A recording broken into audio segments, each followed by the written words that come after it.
ಶ್ರೀ ಗಣಪತಿ ಶಾರದಾ ಗುರುಭ್ಯೋ ನಮಃ. ಯತ್ರ ಯೋಗೇಶ್ವರ ಕೃಷ್ಣೋ ಯತ್ರ ಪಾರ್ಥೋ ಧನುರ್ಧರಃ ತತ್ರ ಶ್ರೀ ವಿಜಯ ಭೂತಿರ್ಧ್ರುವ ನೀತಿರ್ಮತಿರ್ಮಮ. ಶ್ರೋತೃಗಳಿಗೆ ಶ್ರೀ ಅಳಸಿಂಗರಾಚಾರ್ಯ ವಿರಚಿತ ಶ್ರೀ ವ್ಯಾಸ ಮಹರ್ಷಿ ಪ್ರಣೀತ ಶ್ರೀಮನ್ ಮಹಾಭಾರತದ ದ್ರೋಣ ಪರ್ವದಲ್ಲಿ ಕೃಷ್ಣನು ಯುಧಿಷ್ಠಿರನ ಬಳಿಗೆ ಹಿಂತಿರುಗಿ ಬಂದುದು ಎಂಬ 82ನೆಯ ಅಧ್ಯಾಯಕ್ಕೆ ಸ್ವಾಗತ. ಓ ಧೃತರಾಷ್ಟ್ರ ಮಹಾರಾಜ, ಅರ್ಜುನನಿಗೆ ಇವೆಲ್ಲವೂ ಸ್ವಪ್ನದಲ್ಲಿ ಕಾಣಿಸಿತು. ಇತ್ತಲಾಗಿ ಕೃಷ್ಣ ದಾರುಕರಿಬ್ಬರು ಆ ರಾತ್ರಿ ಸಂಭಾಷಣ ಮಾಡುತ್ತಿರುವಾಗಲೇ ಆ ರಾತ್ರಿಯು ಕಳೆದು ಬೆಳಗಾಗುತ್ತಾ ಬಂದಿತು. ಇಷ್ಟರಲ್ಲಿ ಧರ್ಮರಾಜನನ್ನು ಎಚ್ಚರಿಸುವುದಕ್ಕಾಗಿ ವಂದಿ ಮಾಗಧರು ಗಾಯಕರು ಸೇರಿ ಹಸ್ತತಾಳಗಳೊಡನೆಯೂ ಸುಪ್ರಭಾತವನ್ನು ಪಠಿಸತೊಡಗಿದರು. ವೈತಾಳಿಕರು ಸೂತರು ಸ್ತೋತ್ರ ಮಾಡಿದರು, ನರ್ತಕರು ನರ್ತಿಸಿದರು, ಗಾಯಕರು ವಂಶಾವಳಿಗಳನ್ನು ಕೀರ್ತಿಸುತ್ತಾ ಮಧುರ ಸ್ವರದಿಂದ ಗಾನ ಮಾಡಿದರು. ಮೃದಂಗ, ಜರ್ಜರಿ, ಭೇರಿ, ಪಣವ, ಆನಕ, ಗೋಮುಖ, ಆಡಂಬರ, ಶಂಖ, ದುಂದುಬಿ ಮೊದಲಾದ ಮಹಾವಾದ್ಯಗಳು ಮೊಳಗುತ್ತಿದ್ದವು. ಒಳ್ಳೆ ಸುಶಿಕ್ಷಿತರಾದ ವಾದ್ಯಗಾರರು ಸಂತೋಷದಿಂದ ವಾದ್ಯಗಳನ್ನು ನುಡಿಸುತ್ತಿದ್ದರು.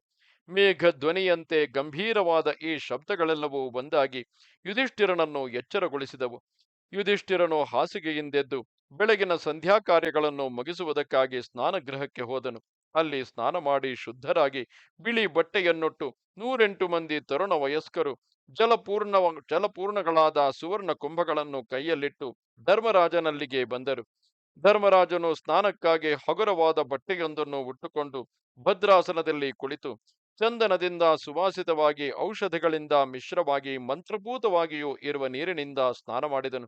ಸ್ನಾನವಾದ ಮೇಲೆ ತಲೆಯ ನೀರನ್ನು ಒರೆಸುವುದಕ್ಕಾಗಿ ರಾಜಹಂಸದಂತೆ ಬಿಳುಪಾದ ಒಂದು ಶಿರೋವಸ್ತ್ರವನ್ನು ತಲೆಗೆ ಸುತ್ತಿದನು. ಮೈಯನ್ನೊರೆಸಿಕೊಂಡ ಮೇಲೆ ಹರಿಚಂದನವನ್ನು ಮೈಗೆ ಲೇಪಿಸಿ ಪುಷ್ಪ ಮಾಲಿಕೆಯನ್ನು ಧರಿಸಿ ಮಡಿಬಟ್ಟೆಯನ್ನುಟ್ಟು ಪೂರ್ವಾಭಿಮುಖವಾಗಿ ಕೈಮುಗಿದು ಕುಳಿತನು. ಇಂದ್ರಿಯಗಳನ್ನು ಒಂದೇ ನೆಲೆಯಲ್ಲಿ ನಿಲ್ಲಿಸಿ ಮನಸ್ಸನ್ನು ಸ್ಥಿರಗೊಳಿಸಿ ಮಂತ್ರವನ್ನು ಜಪಿಸಿದನು.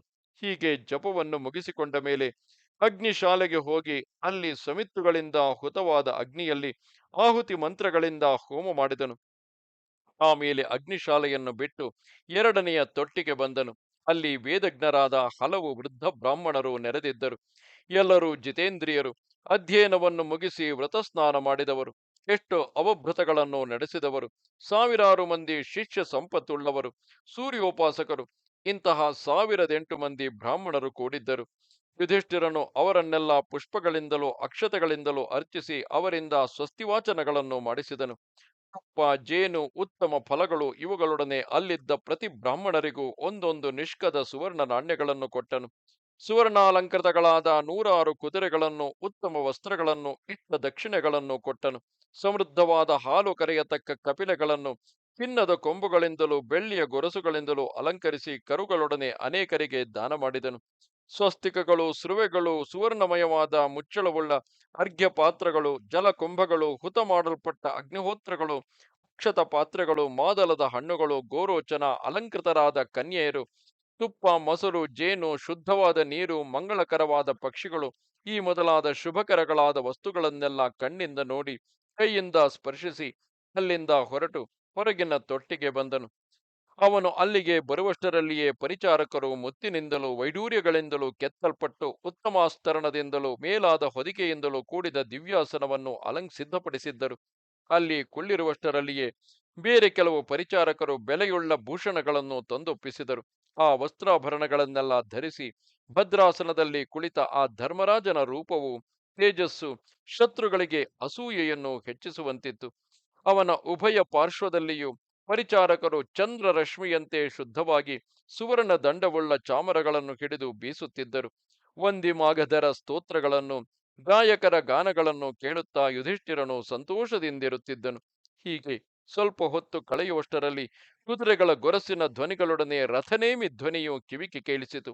ನಡು ನಡುವೆ ಆನೆಗಳ ಘಂಟಾ ಧ್ವನಿ, ಶಂಖ ಧ್ವನಿ, ಪದಾತಿಗಳ ಹೆಜ್ಜೆಯ ಧ್ವನಿ ಇವೆಲ್ಲ ಒಂದುಗೂಡಿ ಆ ಘೋಷದಿಂದ ಭೂಮಿಯೇ ನಡುಗುವಂತಾಯಿತು.